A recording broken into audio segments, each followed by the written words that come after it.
మీడియామర్ welcomes political analyst K S Prasad. నమస్తే sir. నమస్తే అండి. సార్, నిన్న రాజ్యసభలో వైవి సుబ్బారెడ్డి గారు జిఎస్డిపికి సంబంధించి ఆయన లేవనెత్తినటువంటి అంశానికి సంబంధించి ఏం చెప్తారు సార్? నిజం నిలకడమే తెలుస్తుంది అన్నది ఒక సామెత ఎప్పుడైతే ఉంటుందో సార్, అది ఏంటా అని రంధ్రాన్వేషణ చేస్తే వచ్చే అవుట్కమ్ ఎలా ఉంటుందంటే, గత జగన్మోహన్ రెడ్డి గారి ప్రభుత్వం చేసిన తప్పులే అని చెప్పుకుంటూ వస్తున్న ఈ పనికిమాలిన చెత్త పేపర్లు, ఈ ఓదరగొట్టే బాకా ఆర్టిస్టుల ఛానల్లోంచి వచ్చే నెరేషన్స్కి ప్రజలు అలవాటు పడిపోయినప్పుడు ఏమవుతున్నాయంటే, అసెంబ్లీ వేదికలుగాను పార్లమెంట్ వేదికగాను నిజం ప్రజలకి కొట్టొచ్చినట్టు తెలియజెప్పబడుతున్నాయి. మన దౌర్భాగ్యం ఏంటంటే అవి కూడా న్యూస్లు కవర్ చేయట్లేదు.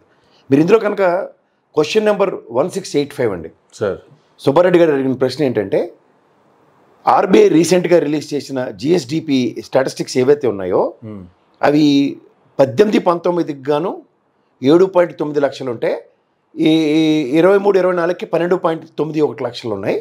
అలాగే అగ్రికల్చర్ సెక్టర్లో 4.31 లక్షలు 23-24కి ఉంటే, అది కంపారేటివ్గా 18-19లో 2.61 ఉండేది కదా అన్నది ప్రశ్నకి పంకజ్ చౌదరి గారు ఆన్సర్ ఇచ్చారు. Yes, what you uttered is 100% right అని స్టాటిస్టిక్స్ అన్ని ఇస్తూ ఒక ట్యాబ్లెట్ ఫార్మ్లో కూడా ఆన్సర్ ఇచ్చారు. అది ఎలా ఉందంటేనండి, agriculture fertility and fishing, agriculture forestry and fishing అన్నది 18-19కి గాను 2,61,448 కోట్లు, 23-24కి 4,31,101 కోట్లు అండి. అంటే యాన్యువల్ గ్రోత్ రేటు 12.97. ఇది హుదూద్ తుత్లీ తుఫాన్ల ప్రభావంతో అండ్ తదనంతరం 2 సంవత్సరాల కరోనా పాండమిక్లో కూడా అగ్రికల్చర్ సెక్టర్లో జగన్మోహన్ రెడ్డి గారి ప్రభుత్వం చేసిన వండర్ అది. ఇది ప్రజలు గమనించండి. రెండోది, మైనింగ్ అండ్ క్వారీయింగ్లో కూడా 18-19కి గాను 20,955 కోట్లు మాత్రమే అయితే, 23-24కి 32,259 కోట్లు, అంటే 10.78% గ్రోత్ రేట్ పెంచి చూపించారు. ఏది యాన్యువల్ గ్రోత్ రేట్. అలాగే మ్యానుఫ్యాక్చరింగ్ రంగం చూసుకుంటే, అంటే చూడండి, మనం 67,393 కోట్లు 18-19కి గాను ఉంటే, 23-24కి 1,29,806 కోట్లు, అంటే ఫినామినల్ 18.52% గ్రోత్ రేట్ చూపించారు మ్యానుఫ్యాక్చరింగ్ రంగంలో. అందుకే చూడండి, ఎంఎస్ఎంఈ యూనిట్లు అవన్నీ ఎంత పెరుగుదల ఉన్నాయో.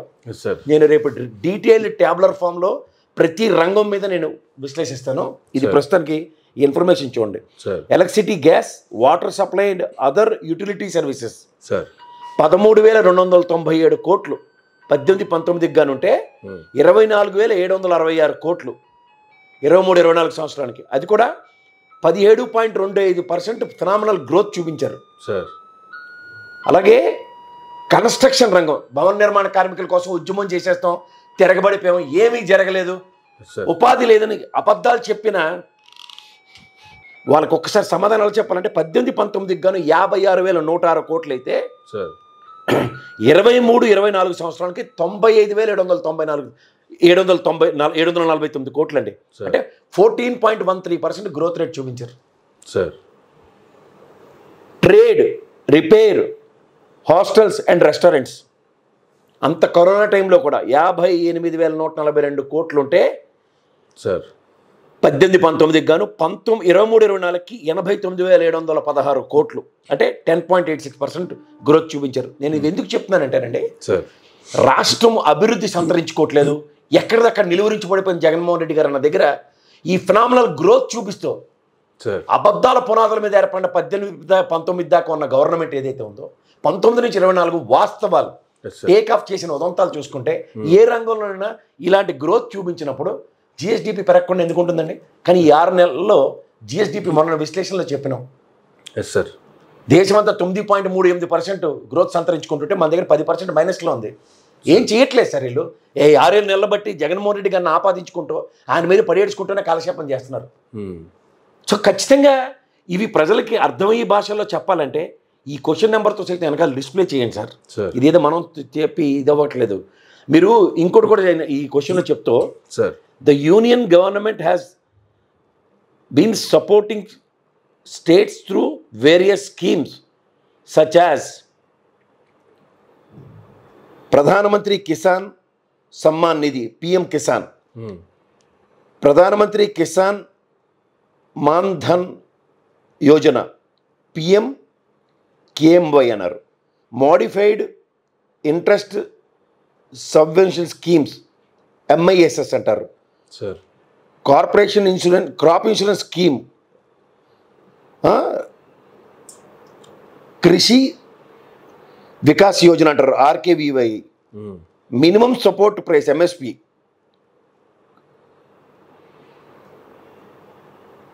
అలాగే PMFBY, infrastructure fund AF etcetera. ఇవన్నీ సార్ సపోర్ట్ తీసుకున్న స్టేట్ కింద ఆంధ్రప్రదేశ్ రాష్ట్రాన్ని అభివర్ణిస్తున్నప్పుడు కేంద్ర రాష్ట్ర ప్రభుత్వాల సమన్వయంతో, పేరుకి ఎన్డీఏ అని చెప్పుకోవడం కాదు, సమన్వయపరుచుకుంటే పురోగతి ఎలా సంతరించుకుంటుందో చూసుకోమనండి. సార్ దీనికి ఏమని మాట్లాడారు అంటే ఈ స్కీమ్స్ ఉన్నాయి, వీటిని how best we can utilise అన్నది నేను ఎప్పుడు చెప్తుంటాను. 5 సంవత్సరాల్లో ఒక జగన్మోహన్ రెడ్డి అనే ఒక అద్భుతం ఏదైతే చేశాడు రాష్ట్రానికి, సార్ తిట్టుకొని చావని కింద కామెంట్లు పెట్టుకొని, కానీ రాష్ట్ర ప్రైడ్ని కాపాడిన ఒక 5 సంవత్సరాల ప్రభుత్వం చూసుకుంటే ఫెనామినల్ గ్రోత్, దేశంలో ఉన్న మిగిలిన రాష్ట్రాలతో ఎలా పోటీ పడ్డం అర్థమవుతుంది. సార్ అందుకే నేను అగ్రికల్చర్ సెక్టర్లో the growth of agriculture sector అని లాస్ట్ టైం అభివర్ణించి చెప్పాను. వ్యవసాయ ఉత్పత్తుల త్రూగా ఆదాయం, రాష్ట్ర ఆదాయం 58,924 కోట్లు 14 నుంచి 19 దాకా వస్తే, 19 నుంచి 24 దాకా 89,654 కోట్లు వచ్చిందని లక్ష్యాలు చెప్పాను నేను నా విశ్లేషణలో. సో ఇవన్నీ ఏంటంటే the best utilisation of resources అంటారు.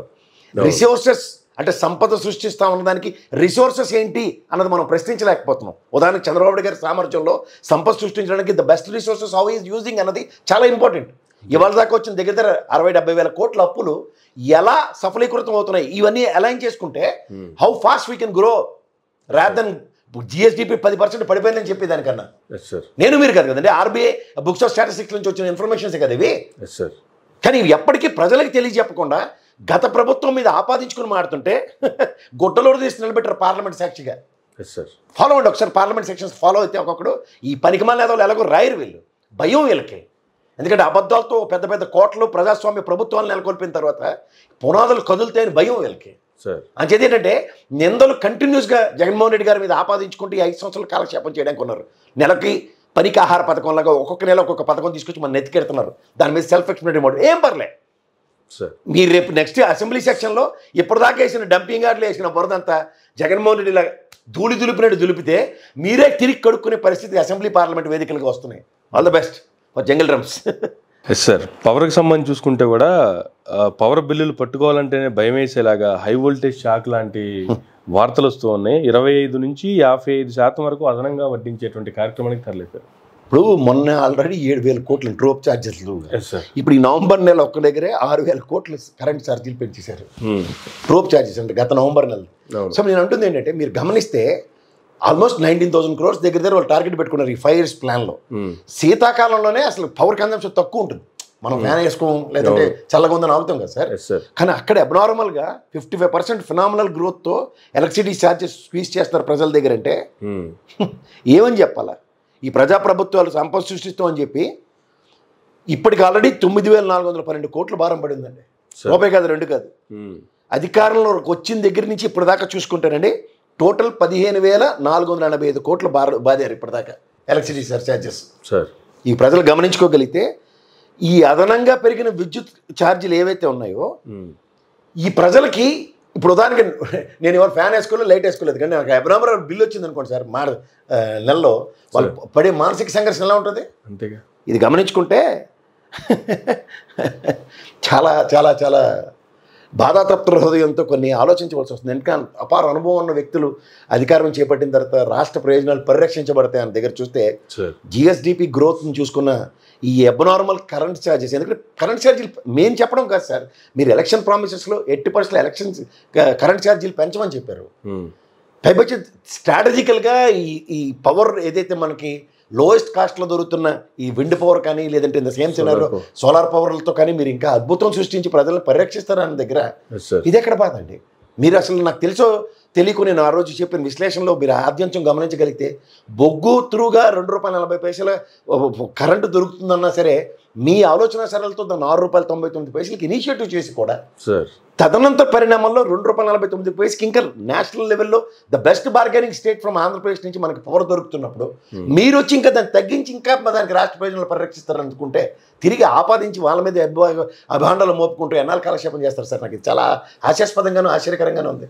పైగా కరెంట్ ఛార్జీలు తగ్గించినందుకు లంచం తీసుకున్నారు, ఎవరైనా పెంచితే లంచం తీసుకుంటారు. చెప్తున్నాను అంటే వాళ్ళు అబద్ధాల పునాదులతో ఏర్పడిన ప్రభుత్వాన్ని పరిరక్షించుకోవడానికి ఈ వెనకాల ఈ తపేలా బ్యాచ్గా ఏం చేస్తారంటే ఏఆర్ రామన్ మ్యూజిక్ కొట్టమంటే అలాంటి ఇన్స్ట్రుమెంట్స్ ఉండాలి కదా. అంటే ఏం చేస్తారంటే మొంతలో తపేలాలు తీసుకొని దానికి తోడు వంట దైద్యుడు ఉన్నాడు పౌడర్ డబ్బా ఇంత రాసుకుని వచ్చి వంటలు వార్చి చేస్తున్నాడు. ఇప్పుడు మన అదృష్టానికి ఆ మోహన్ బాబు కుటుంబం దొరికింది, దాంతో ఆడుకొని చేస్తున్నాడు అవతల పక్కన. ఇప్పుడు నిజమైన రాజకీయాలు ఏమంటే మిగిలిన ఛానల్లో ప్రసారం చేస్తే బాగుంటుంది. అది కోతి కొబ్బరికాయ దొరికినట్టు దొరుకుతుంది పౌడర్ డబ్బాకి. ఆ దాంట్లోంచి సారం పిండి దిక్కుమాల వార్త తయారు చేస్తేనే కానీ నిద్రరాదు. అంచేత ఇవి గమనించుకుని వార్తలో ఉన్న శాంచువిటీ ఏంటి, దాని డెన్సిటీ ఏంటి, వాస్తవాలు ఏంటి ప్రజలు గ్రహించగలిగితే అతి దగ్గరలోనండి. ఎందుకంటే జర్నలిజం అన్నది చాలా పవిత్రమైనది. అది ఎక్కడో దగ్గర నిగూఢంగా నిర్లిప్తంగా దాగి ఉంటుంది. ఒకళ్ళలోంచి భావావేశాలు బయటకు వస్తే ఆ తర్వాత వచ్చే ఆక్రందనని ప్రజల్లో ఒక విపరీతమైన చైతన్యం వచ్చే మార్గంకి దిశనిర్దేశించబడుతుంది. ఇది గమనించుకోండి. ఇది తెలియకుండా ఏంటంటే ఆడింది ఆట పాడింది పాట, అధికారం మా చేతిలో ఉంది, లేదంటే మేం చేసినా చెల్లుతుంది, మేం చెప్పినా జరుగుతుంది, పైబచ్చు డిఫమేషన్కి వేస్తే మేము డిబేట్ పెట్టాం ఏం చేస్తామని శాసించే స్థాయికి వెళ్ళిపోతే మహామహనీయులకే డిఫమేషన్ కేసెస్లో కానీ లేదా కండెంప్ట్ ఆఫ్ కోర్టుల్లో కానీ జరుగుతున్న పరిణామాలు తెలిసి చూసిన వాళ్ళం. అది కూడా మీరు ఆద్యంతం గమనించగలిగితే everyday is not Sunday, everyday you cannot manage the situations. వ్యవస్థలు అన్నవి ఎలా ఉంటాయంటేనండి తిరిగి ప్రకోపిస్తే, ఉదాహరణకి నిన్న చూడండి ఆ సిబిఐ లాంటి దాన్ని దర్యాప్తు సంస్థ బ్రహ్మాండంగా దాన్ని చేసి ఆ కంటైనర్లో అసలు డ్రగ్సే లేవని చెప్పింది. బట్ ఆద్యంతం మీరు ఎలక్షన్స్కి లీడ్ అయ్యేదాకా ప్రజల్ని ఎలాంటి భయభ్రాంతులకు గురిచేసి ద ప్రైడ్ ఆఫ్ వైజాగ్ పోర్ట్ని ఎన్ని అభియానాలు ఎన్ని అభియోగాలు మోపించారండి. ఇవన్నీ శాశ్వతంగా మనకి జరుగుబాటుకి రాజరిక వ్యవస్థలు కాదు సార్, మహా యోధులే. హిట్లర్ లాంటి వల్లే ప్రపంచాన్ని కాంకర్ చేద్దామన్న దగ్గర దిక్కుతోచని స్థితిలో ఆత్మహత్యలు చేసుకుని చచ్చిపోయిన చరిత్రలు చదివిన వాళ్ళం.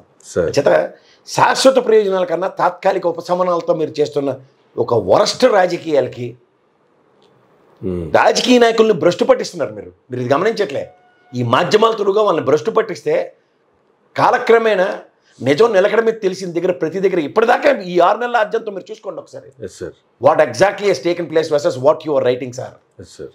ఇదే ప్రశ్న సమాధానం మీ దగ్గర ఉంచుకుని రాబోయే రోజుల్లో జరగబోయే విపరీతాలకి బాధ్యత తీసుకోకపోయినా సరే బాధ్యుల్ని చేసే పరిస్థితి వస్తుంది. అది గుర్తుంచుకోండి. దేనికైనా అద్భుతాలు సృష్టించాలంటే అనుభవం అనేది చాలా ఇంపార్టెంట్ అంటారు సార్. ఫస్ట్ టైం ముఖ్యమంత్రి అయినటువంటి జగన్మోహన్ రెడ్డి గారు 5 సంవత్సరాల్లో 2 సంవత్సరాల కరోనా పాండమిక్ టైం తీసేస్తే మిగిలిన 3 ఏళ్లలోనే ఇన్ని అద్భుతాలు చేస్తే 14 ఏళ్ళు సీఎంగా చేశాను, 45 ఏళ్ళ రాజకీయ చరిత్ర అని చెప్పుకుంటున్నటువంటి చంద్రబాబు నాయుడు గారు ఇంకెన్ని అద్భుతాలు చేయాలి. అది చేయాల్సినటువంటి క్రమంలో అది కాకుండా 6 నెలల్లో జరిగినటువంటి దారుణాలు చూస్తుంటే మీరు అన్నట్టు కాలక్షేపాలకే సరిపోతుంది తప్ప ఏ చేసామని చెప్పుకోవడానికి ఒకటైతే వాళ్ళ దగ్గర నుంచి చెప్పుకోవడానికి కూడా ఒకటి లేదు ఉండదండి. మీరు ఒకరు గమనించండి, ఎప్పుడైతే జగన్మోహన్ రెడ్డి గారు అండ్ రాజశేఖర రెడ్డి గారు ఏరల్లో they created a benchmarks in democracy. నేను మళ్ళీ చెప్తాను చూడండి, ఇది నేను ప్రోమో అయ్యే వీడియో రేపు ఇస్తాను, నేను డీటెయిల్ ఎక్స్ప్లెనేషన్ పోస్ట్ మార్టం రిపోర్ట్లుగా. అనుభవం లేని జగన్మోహన్ రెడ్డి చేసిన పెద్ద తప్పిదం ఏంటి తెలుసా సార్? మన పిల్లల చదువు కోసం, వాళ్ళ వైద్యం కోసం, సేద్యం కోసం, పిల్లల చదువులు ఫీజు రీయింబర్స్మెంట్ కోసం, విద్యా కానుక, విద్యా దీవెన, వసతి దీవెన, అమ్మఒడి, పేదలకు ఇల్లు, ఇంగ్లీష్ మీడియం, టోఫెల్ శిక్షణ, ఐబీ సిలబస్, మెడికల్ కాలేజీలు, రైతు భరోసా కేంద్రాలు, ఫిషింగ్ హార్బర్లు, పోర్టుల నిర్మాణం అంటూ ఎప్పుడు ఇదేనా సార్? నా బీసీలు, నా ఎస్సీలు, నా ఎస్టీలని. ఇప్పుడు ఎంతో అనుభవం ఉన్న చంద్రబాబు నాయుడు గారు అనుభవజ్ఞుడు కదా సార్. ఆయన ప్రీమియం మద్యం తాగండి, మద్యం స్టోర్స్ వస్తాయండి. రేపు నేను జనవరి కానుక మనకు న్యూ ఇయర్ గిఫ్ట్ లేకపోతే బాగోదు కదా.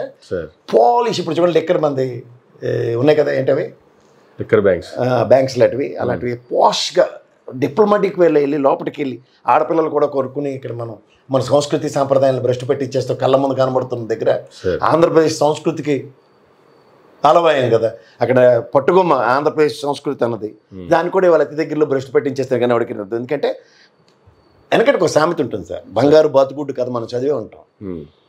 బంగారు బాతుగుడ్డు కథను నమ్ముకున్న జగన్మోహన్ రెడ్డి ఏం చేశాడంటే రోజుకో గుడ్డు పెట్టించండి.